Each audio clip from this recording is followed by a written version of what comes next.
सलमान खान को स्वयं नाती राजा ने और उनके लोगों ने अपनी गाड़ी से दबा करके हत्या की है।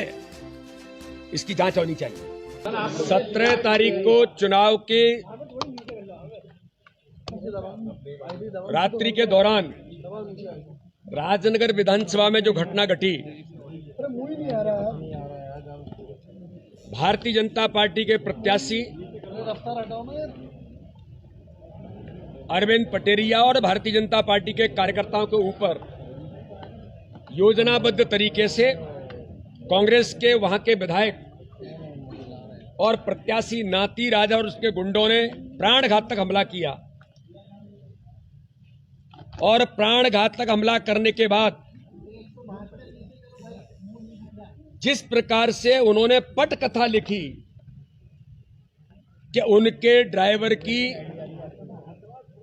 हत्या कर दी गई,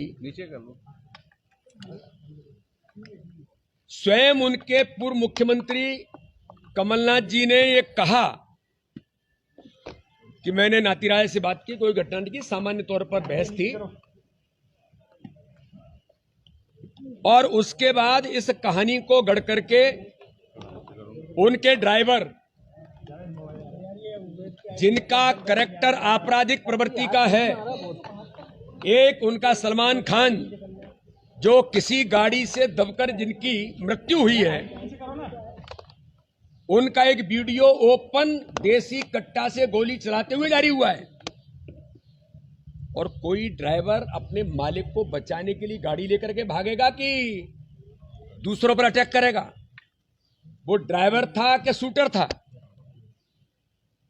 और किस गाड़ी से दबे, क्या हुआ, ये पुलिस प्रशासन ने, जिला प्रशासन ने जो 22 कार्रवाई की है, भारतीय जनता पार्टी के प्रत्याशी सहित 20 कार्यकर्ता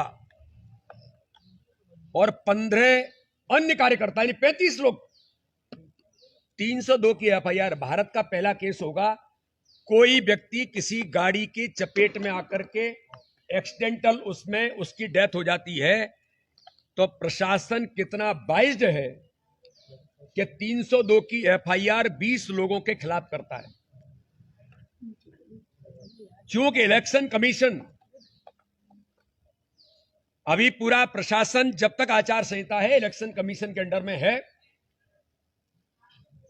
तो एक और एक पक्षी कार्रवाई करते हुए केवल नाती राजा और उनके गुंडों के कहने पर 302 की एफआईआर भारतीय जनता पार्टी के कार्यकर्ताओं के खिलाफ हुई, हमारे प्रत्याशी के खिलाफ हुई। और उन्होंने जो प्राणघातक हमले किए, गोलियां चलाई, भारतीय जनता पार्टी के कई कार्यकर्ताओं की गाड़ियों को तोड़ दी। एक भी कार्यकर्ता लगातार कंप्लेंट करने के लिए पहुंचे, लेकिन उनके खिलाफ कोई कार्रवाई, नाती राजा और उनके अपराधी गुंडे और स्वयं नाती राजा इसी प्रवृत्ति के हैं, कोई कार्रवाई नहीं हुई। दुर्भाग्यजनक है। मैं पूछना चाहता हूं प्रशासन से, किसके दबाव में कार्रवाई की है और कैसे प्रशासन ने तय कर दिया 302 है? और दुर्भाग्यजनक पहलू यह है कि दिग्विजय सिंह जैसे नेता जो मध्य प्रदेश के अंदर चुनाव से पहले और चुनाव के बाद एक न्यूसेंस क्रिएट करना चाहते थे, हार की खींच के कारण चुनाव हार रहे हैं कमलनाथ, दिग्विजय सिंह। तो दिग्विजय सिंह ने जाकर के खजुराहो के अंदर राजनगर में थाने में बिना किसी की अनुमति के आचार संहिता लगे हुए कैसे धरना दिया? टेंट लगाया आपने, किससे अनुमति ली? और उसके बाद आप लोगों को प्रोवोक कर रहे हैं, मारो लोगों को। मध्य प्रदेश का वातावरण खराब करने का प्रयास ये दिग्विजय सिंह ने वहां पहुंच करके जो किया है, और दुर्भाग्यजनक है। हमने इलेक्शन कमीशन से कहा है कि उन अधिकारियों के खिलाफ कार्रवाई होनी चाहिए कि दिग्विजय सिंह ने बिना अनुमति के टेंट कैसे लगाया, कैसे दिग्विजय सिंह ने लोगों को प्रवोक किया, कैसे दिग्विजय सिंह वहां धरने पर रात में बैठे। अगर ऐसे अधिकारियों के खिलाफ भी कड़ी कानूनी कार्रवाई होनी चाहिए, जिन्होंने बिना किसी की अनुमति लिए आचार संहिता के दौरान इस प्रकार का आपराधिक कृत्य किया है।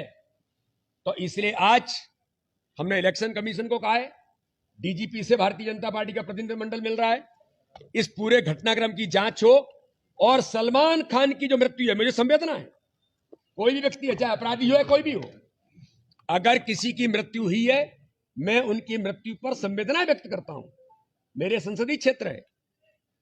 लेकिन मैं तो उन मुस्लिम भाइयों से भी कहना चाहता हूं और मैं मीडिया के सामने गंभीर आरोप लगा रहा हूं, सलमान खान को स्वयं नाती राजा ने और उनके लोगों ने अपनी गाड़ी से दबा करके हत्या की है, इसकी जांच होनी चाहिए।